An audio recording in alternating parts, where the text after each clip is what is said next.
In today's episode, we'll be looking at how the COVID-19 situation is affecting global markets.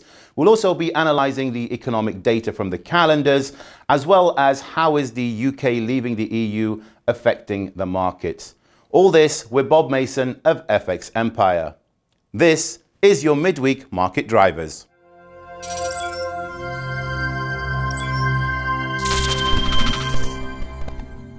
Hello, Bob, and thank you once again for joining us. Let's dive straight in regards to coronavirus pandemic. With spikes now happening all around the globe and COVID-19 affecting our daily lives and the markets, what can we expect and what is the current situation? Well, COVID-19, I mean, we're seeing some pretty bad news from across the geographies. Obviously, we've got California, where they've reintroduced confinement, well, at least lockdown measures to try and contain the spread. There's, spikes all over the place, even the most populous states being affected, which will have an impact on the economy and that rebound the markets are looking for. So it really does depend on how long these confinement measures are reintroduced for, because obviously that's really going to impact service sector activity. So that's key. But there's progress on a vaccine, so that's positive news. We heard that at the beginning of the week and overnight on Tuesday. So that supported risk appetite. So that's key for now. But will the vaccine be out in time to prevent another economic meltdown? Well, that's the race that's on at the moment. So previous macroeconomic data releases are showing a slight recovery in the markets. But what can we expect from the data releases coming up next week?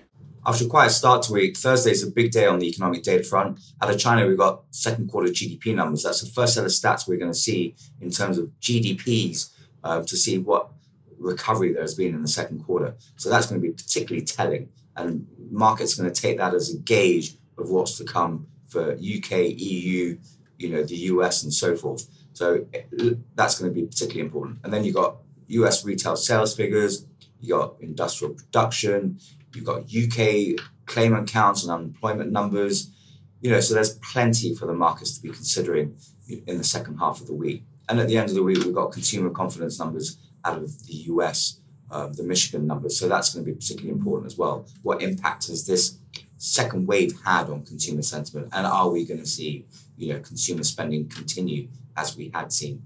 If not, then that's negative for the markets as well. So plenty to consider. So central banks around the globe have taken groundbreaking implementations to counter the COVID-19 situation. But what further action can central banks take in the future to help economies? Well, on the monetary policy front, we've got the Bank of Canada in action on Wednesday, following pretty decent employment figures and quite a large jump in hiring. Data released last week. That's going to give the Bank of Canada an opportunity to stand pat, but they're going to have to continue to reassure the markets that there's more available, in the tank should the need arise. Obviously, that US spread and confinement measures is going to hurt, consumption. So that may be an issue for the, Bank of Canada. So they need to keep an eye on that. ECB, well, we've got discord within the ranks. It's not the first time Draghi had to face that frequently. So we're not expecting much from the ECB, but Lagarde's going to have to, toe the line and assure the markets that there's more to come to support the economic growth recovery over the near term.